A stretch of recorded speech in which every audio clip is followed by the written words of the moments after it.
ہندوستان کا ایک ضلع ہے بانس بریلی، اس میں ایک عالم دین ملازمت کے سلسلے میں رہائش پذیر تھے جن کا نام ہے حضرت مولانا ذوالفقار علی۔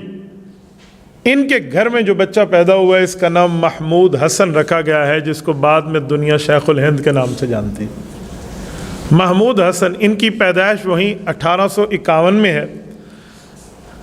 انہوں نے بچپن میں اپنے والد سے، اپنی والدہ سے، قریبی مدارس میں قریبی اساتذہ سے جو ابتدائی تعلیم ہوتی ہے وہ تعلیم حاصل کی۔ جب ان کی عمر مبارک 16 سال کی تھی، 1866 میں، 15 سال پوری تھی، 16واں شروع تھا، تو 1866 میں قاسم العلوم والخیرات، حجت الاسلام والمسلمین، حضرت مولانا محمد قاسم نانوتوی رحمۃ اللہ علیہ نے ضلع سہارنپور بستی دیوی بند، اس میں دارالعلوم دیوبند قائم کیا۔ یہ مدرسہ مولانا قاسم نانوتوی نے کس لیے قائم کیا تھا؟ اس کی دو وجہیں۔ ایک وجہ یہ تھی کہ 1857 میں اس مدرسے کے قیام سے پورے 9 سال پہلے انگریز سے آزادی کے متعلق جنگ ہوئی تھی، جس کو مسلمان جنگ آزادی کہتے ہیں، اور انگریز اس کو غدر کے نام سے یاد کرتے ہیں کہ غداری کی تھی۔ حالانکہ یہ غداری نہیں تھی۔ مولانا قاسم نانوتوی رحمہ اللہ، مولانا رشید احمد گنگوہی رحمہ اللہ، حاجی امداد اللہ مہاجر مکی رحمہ اللہ، حضرت حاجی عابد حسین رحمہ اللہ، اور اس طرح حضرت حافظ ضامن شہید رحمہ اللہ، ان سب حضرات نے پوری جنگ کی تیاری کی تھی انگریز کے ساتھ کہ یہ برطانیہ سے 7 سمندر دور سے اٹھ کے آئے ہیں اور ہمارے ملک میں تاجر بن کے آئے۔ ایسٹ انڈین کمپنی کے نام سے ان نے بزنس شروع کیا اور آج ہمارے حکمران بن بیٹھے ہیں۔ تو ان کا یہاں لینا دینا کیا ہے؟ اور یہ جائز مطالبہ تھا، صرف ان حضرات کا نہیں تھا، ہندو، سکھ، عیسائی جو اس ملک میں باسی تھے، بر صغیر میں رہنے والے، تو یہ سب کا مطالبہ تھا۔ تو انہوں نے جنگ لڑی، لیکن اسباب کی دنیا میں جنگ جیتی نہ جا سکی۔ ان کی گرفتاریاں ہو گئی، ان پر ظلم و تشدد ہو گیا، حضرت حافظ صاحب ضامن رحمہ اللہ شہید ہو گئے، باقی حضرات کو جلا وطن کر دیا گیا۔ یہ جنگ آزادی شاملی کا ایک میدان ہے، شاملی انڈیا کا علاقہ ہے۔ اس کے 9 سال بعد حضرت نانوتوی نے مدرسہ دیوبند کی بنیاد رکھی تاکہ ہم اپنی نوجوان نسل کو اسلامی تعلیم بھی دے سکیں اور سمجھا بھی سکیں کہ اسلام کیا ہے اور اسلام کا مقابلہ کن سے ہے۔ تو یہ جب مدرسہ دارالعلوم دیوبند بنا تو اس کی پہلی بنیاد تو یہی تھی کہ ہم اپنی قوم کو اسلام سے روشناس کر سکیں۔ تو دیوبندیت نہ کسی مذہب کا نام ہے، نہ کسی مسلک کا نام ہے، بلکہ یہ اس علاقے میں رہنے والے علماء حق کے مدرسے کا نام ہے۔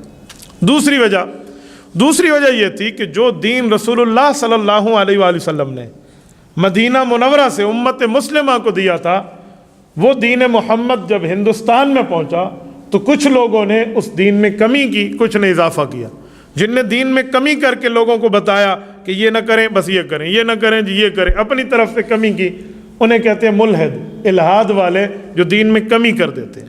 اور کچھ ایسے ظالم ہیں جو دین کو بڑھا دیتے تھے، دین میں اضافہ کر دیتے تھے، مثلا نماز 5 نہیں ہے 7 ہے، سجدے 4 نہیں ہے 2 رکعت میں نہیں 6، اس طرح کی غلط باتیں جس کو بدعت کہتے ہیں کہ دین بڑھا دینا۔ تو دین بڑھانے اور گھٹانے کا سلسلہ شروع تھا، تو مولانا نانوتوی رحمۃ اللہ نے دارالعلوم دیوبند قائم کر کے خالصتاً دین محمدی سمجھانے کے لیے ادارہ قائم کیا۔ اس کو آپ مذہب نہ سمجھیں، بلکہ یہ وہ مدرسہ ہے جس کی بنیاد پر دین اسلام کو خالص شکل میں امت کے سامنے پیش کیا گیا۔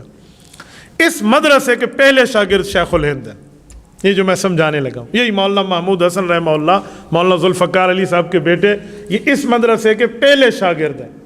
اور یہ مدرسہ کیسے رکھا گیا، اس کے لیے بھی ایک خواب دیکھا گیا تھا۔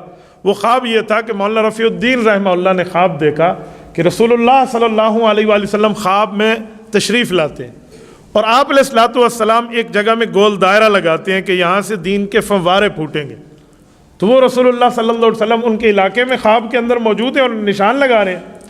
تو یہ صبح اٹھے نہ اسی جگہ پہ گئے کہ یہاں کا خواب میں نے رات آپ علیہ السلام کو دیکھا، تو اللہ تعالیٰ کی قدرت دیکھیں، وہ نشان اصلی شکل میں موجود تھا۔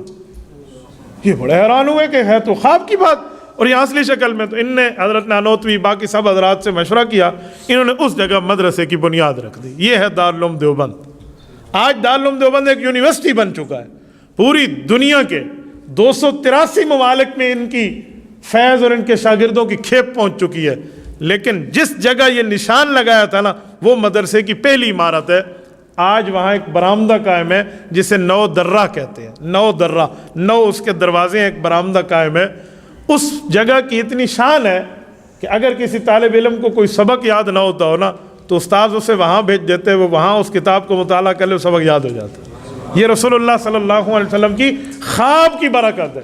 اور آپ اور ہم یہ بات جانتے ہیں کہ آقا نامدار صلی اللہ علیہ وسلم نے فرمایا من رآنی فی المنام فقد رآنی فإن الشیطان لا یتمثل بی، فرمایا خواب میں تم نے مجھے دیکھا تو مجھے ہی دیکھا، شیطان میری شکل اختیار نہیں کر سکتا۔ تو آقا نامدار صلی اللہ علیہ وسلم کی برکت سے یہ مدرسہ یوں قائم ہوا۔